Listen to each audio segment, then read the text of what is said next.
So hello guys, कैसे हैं आप सब लोग। एक बार फिर से आपके अपने YouTube channel GK jobs info में आप सबका स्वागत है एक नई वीडियो के साथ। गाइस, आज की जो वीडियो है मैं आपके लिए लेके आया हूँ फंड्स ऑफ इंडिया के ऊपर। ठीक है, जैसा कि आप सब जानते हो, हम इंडियन पॉलिटी पढ़ रहे हैं जीके पीएसआई के लिए, इसके साथ साथ दूसरे जितने जीके एसएसबी के एग्ज़ाम हैं उन सब के लिए। इससे पहले मैं आपको बता दूं, अगर आप जितनी भी मैंने वीडियोस अपलोड की उनकी पीडीएफ देखना चाहते हैं, पढ़ना चाहते हैं, तो आप हमें टेलीग्राम पे फॉलो कर सकते हैं। ठीक है, वहाँ पे आपको करना है सर्च जीके जॉब्स इन्फो। ठीक है, तो वहाँ पे आपको हमारा जो है ग्रुप मिल जाएगा जीके जॉब्स इन्फो के नाम से, तो वहाँ पे आप हमें ज्वाइन कर सकते हैं। तो इससे पहले भी जो हमने constitutional and non constitutional bodies के ऊपर वीडियोस अपलोड की है वहाँ पे आपको मिल जाएंगे, और प्लेलिस्ट भी आपको अलग अलग सब्जेक्ट्स की वहाँ पे देखने को मिल जाएंगी। काफ़ी अच्छी कंटेंट हमने अपलोड किया है, तो वहाँ पे आप जाके चेक कर सकते हैं। तो जिसने हमारे चैनल को सब्सक्राइब नहीं किया है, चैनल को सब्सक्राइब कर लें। ठीक है, और इस लेक्चर की भी वीडियो पीडीएफ आपको जो है टेलीग्राम चैनल पे मिल जाएगी। तो आज हम पढ़ते हैं फंड्स ऑफ गवर्नमेंट। गाइस, जब भी एग्जामिनर क्वेश्चन जो है बनाता है, तो आपको पता होगा वो डायरेक्टली आपसे ये नहीं पूछेगा कि फंडामेंटल राइट्स कितने हैं।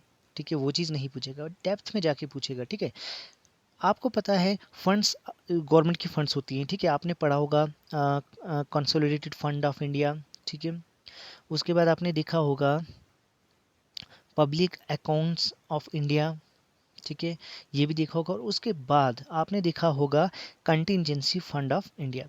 इन सब फंड्स के बीच में फ़र्क क्या है, ये सब चीज़ें मैं आपको जो है इस वीडियो में क्लियर कराने जाऊंगा। तो यहाँ से भी आपका जो है एसआई के लिए एक क्वेश्चन जो है बनने के चांसेस हैं, एक से दो क्वेश्चन बनने के चांसेस डेफिनेट है। ठीक है, तो चलिए शुरू करते हैं, फंड्स ऑफ इंडिया के ऊपर पढ़ते हैं। ठीक है, आपको पता होना चाहिए गवर्नमेंट ऑफ इंडिया की जो है तीन फंड्स हैं। ठीक है, consolidated fund of India, public account of India and contingency fund of India. यहाँ पे आपको पता होना चाहिए 266 आर्टिकल है और 267, ये आपको ज़रूरी याद रखने हैं। ठीक है, यानी कि आर्टिकल 266 एंड आर्टिकल 267 ये किससे डील करते हैं, फंड्स ऑफ इंडिया से डील करते हैं। ठीक है, तो पता लगा आपको फंड्स कितने टाइप की हैं, तीन टाइप की हैं गवर्नमेंट ऑफ इंडिया की। ठीक है, अब हम बारी बारी एक एक फंड्स को जो है अच्छे से पढ़ेंगे। आप देख सकते हो गवर्नमेंट के अकाउंट कितने होते हैं, तीन टाइप की फंड्स हैं।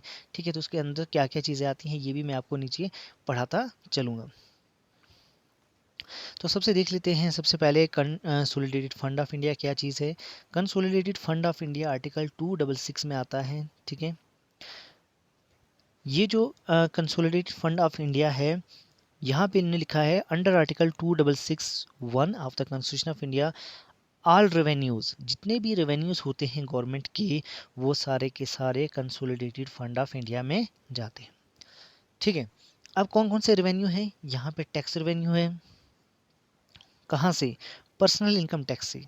पर्सनल इनकम टैक्स का इनकम जो टैक्स लगता है, पर्सनल इनकम टैक्स, उसका जो टैक्स कट के किस में जाता है, कंसोलिडेटेड फंड ऑफ इंडिया है, इंडिया में जाता है। ठीक है, तो आगे भी मैं आपको बताऊंगा कि इन फंड्स का यूज़ कहाँ कहाँ पे होता है। सबसे पहले देख लेते हैं कि कहाँ कहाँ से आती हैं कंसोलिडेटेड फंड ऑफ इंडिया। पहला तो पर्सनल इनकम टैक्स हो गया, उसके बाद आ गया आपका कॉरपोरेट इनकम टैक्स। ठीक है, कस्टम एंड एक्साइज ड्यूटीज़। ठीक है, कस्टम क्या होता है, कस्टम आपको पता होना चाहिए। कस्टम ड्यूटी वो टैक्स होता है जब कोई भी चीज़ बाहर की इंडिया में आती है, तो हमारी जब इंडिया में वो इंटर करती है तो उसके ऊपर एक टैक्स लगाया जाता है, उसको कहते हैं कस्टम। ठीक है, एक्साइज ड्यूटी होती है जब कोई चीज़ मैन्युफैक्चर की जाती है। ठीक है, तो उस समय क्या किस चीज़ का यूज़ किया जाता है, एक्साइज का यूज़ किया जाता है। ठीक है, as well as non tax revenue such as licence fee, licence की जो फ़ी होती है वो भी इसमें जाती है। डिविडेंड्स की जो होते हैं वो भी कंसोलिडेटेड फंड ऑफ इंडिया में जाते हैं। Profit from public sector undertaking, PSU जो होती हैं, पब्लिक सेक्टर अंडरटेकिंग। ठीक है, उनके भी उनका भी जो रेवेन्यू आता है वो कंसोलिडेटेड फंड ऑफ इंडिया में जाता है। तो कुल मिला के बात ये है कि कंसोलिडेटेड फंड ऑफ इंडिया जो है आर्टिकल 266 में आता है। ठीक है, इसमें जितने पर्सनल टैक्स होते हैं, इनकम पर्सनल इनकम टैक्स होते हैं वो भी इसमें जाते हैं। उसके बाद कॉरपोरेट इनकम टैक्स वो भी इसमें जाते हैं। ठीक है, उसके बाद जो कस्टम का टैक्स जो लगता है प्रोडक्ट की जो इंपोर्ट हम करते हैं उसके ऊपर, वो भी इस पे जाता है कंसोलिडेटेड फंड ऑफ इंडिया में। उसके बाद जो एक्साइज ड्यूटी है वो भी सारी की सारी कंसोलिडेटेड फंड ऑफ इंडिया में जाती है। ठीक है, उसके बाद कहते हैं all loans raised by the issue of treasury bills, ठीक है, ट्रेजरी बिल्स के जो लोन होते हैं वो भी सभी इसी में जाते हैं। इंटरनल एंड एक्सटर्नल लोन वो भी सारा इसी में जाता है। And money received by the union government in repayment of loans shall form a consolidated fund, ठीक है। तो ये सारी चीज़ें किस में जाती हैं, कंसोलिडेटेड फंड ऑफ इंडिया में। आई होप आपको ये समझ में आ गया होगा। बढ़ते हैं आगे। अब क्या होता है, जैसे आर्टिकल 266 है जिसमें कंसोलिडेटेड फंड ऑफ इंडिया आता है, ठीक है, उसी तरह से क्या है, आर्टिकल 2661 है, ठीक है। ये किससे है, कंसोलिडेटेड फंड ऑफ स्टेट से डील करता है, ठीक है। तो सेंटर में क्या है, कंसोलिडेटेड फंड ऑफ इंडिया है, तो उसी तरह से कंसोलिडेटेड फंड ऑफ स्टेट भी जो है CFS जो है बनाई गई है, ठीक है। Has been establish where all revenues both tax revenue such as sales tax, VAT, stamp duty, ठीक है, जितने सेल्स पे टैक्स लगता है, वैल्यू एडिड टैक्स VAT जो लगता है, उसके बाद स्टैंप ड्यूटी जो लगती है, and non tax revenue such as user charge levied by state government received by the state government, ठीक है, जितने भी तरह के टैक्स स्टेट गवर्नमेंट लगाती है, ठीक है, सेल्स पे वैट स्टैंप ड्यूटी ये सारे के सारे किस में जाते हैं, आपके कंसोलिडेटेड फंड ऑफ स्टेट में जाते हैं, ठीक है। ये हो गया आपका कंसोलिडेटेड फंड ऑफ स्टेट। अब आगे देखते हैं कि इसमें और भी जो चीज़ें दिखने वाली हैं वो हैं controller and auditor general of India audit these funds. Question यहाँ पे एग्जाम में ये आ सकता है कि कंसोलिडेटेड फंड ऑफ इंडिया जो है उसको ऑडिट कौन करता है, तो यहाँ पे controller and auditor general in funds को ऑडिट करते हैं, चेक करते हैं, ठीक है, क्लियर। आप देखते हैं public accounts of India, article 266 में ही पब्लिक अकाउंट ऑफ इंडिया भी आता है, ठीक है। पब्लिक अकाउंट ऑफ इंडिया में जो पब्लिक मनी होती है जो हमने ऊपर देखी, उसके अलावा जितनी भी उसके नेक्स्ट जितनी भी रेवेन्यू होता है गवर्नमेंट का, वो सारे का सारा किस में आता है, पब्लिक अकाउंट्स ऑफ इंडिया में, ठीक है। दीज इंक्लूड प्रोविडेंट फंड, आपने देखा होगा PF कटता है लोगों का, ठीक है, तो वो किस में जाता है, पब्लिक अकाउंट ऑफ इंडिया में, ठीक है। उसके बाद जुडिशियल डिपॉजिट, जितना भी आप जुडिशियल कोई डिपॉजिट करते हैं, जैसे कोई फीस कटाते हैं कोर्ट में या कहीं पे भी, तो वो सारा पैसा किस में जाता है, पब्लिक अकाउंट ऑफ इंडिया में। सेविंग बैंक का भी जो है सेविंग बैंक का डिपॉजिट भी जाता है पब्लिक अकाउंट ऑफ इंडिया में। उसके बाद डिपार्टमेंटल डिपॉजिट, जो डिपार्टमेंट में कुछ फीसें कटती हैं वो सारी भी वो भी किस में जाती है, पब्लिक अकाउंट ऑफ इंडिया में। उसके बाद रेमिटेंसीज और भी जो चीज़ें हैं वो सारी की सारी किस में जाती हैं, आपके पब्लिक अकाउंट ऑफ इंडिया में। यानी कि ओवरऑल अगर देखा जाए तो पब्लिक अकाउंट ऑफ इंडिया में क्या चीज़ें होती हैं, जो डिपार्टमेंटल फीसें होती हैं वो सारी की सारी इसमें जाती हैं, और बैंक सेविंग वगैरह, clear.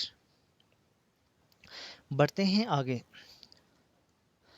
Contingency fund of India, guys अगर आपको वीडियो अच्छा लग रहा है तो वीडियो लाइक कर दो, काफ़ी इंपॉर्टेंट क्वेश्चंस हैं गाइज, इनको बिल्कुल सीरियसली आप पढ़ना। अब देखते हैं कंटिजेंसी फंड ऑफ इंडिया, ठीक है। कंटिजेंसी फंड ऑफ इंडिया जो है वो है आर्टिकल 2671 में, ठीक है। मनी जो इसमें जो पैसा होता है वो एक स्पेसिफिक पर्पस के लिए रखा जाता है, money maintained for specific purpose, एक स्पेसिफिक पर्पस के लिए इस पैसे को रखा जाता है, ठीक है। Accordingly parliament enacted the contingency fund of India act 1950, इसके लिए जो कंटिजेंसी एक्ट बनाया गया था 1950 में बनाया गया था, okay. The fund is held by the finance secretary department of economic affairs on behalf of the president of India, ठीक है। इसको जो ये जो फंड्स होती हैं ये फाइनेंस सेक्रेटरी के पास होती है, डिपार्टमेंट ऑफ इकोनॉमिक अफेयर्स के पास होती हैं ये, ठीक है। तो जैसे मैंने पहले बताया कि आपको इस मनी सेव्ड होती है for specific purpose, okay.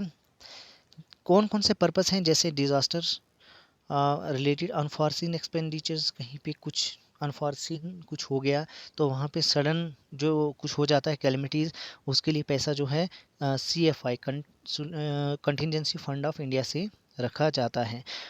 Period to 2005 ये पैसा जो है 50 करोड़ था, एंड आफ्टर दैट 500 करोड़ इसमें रखा गया।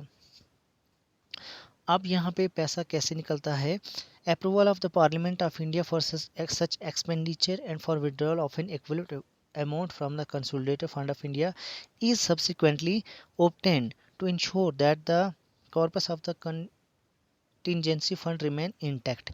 तो यहाँ पे पार्लियामेंट अप्रूवल देता है तब जाके इस पैसे को निकाला जाता है।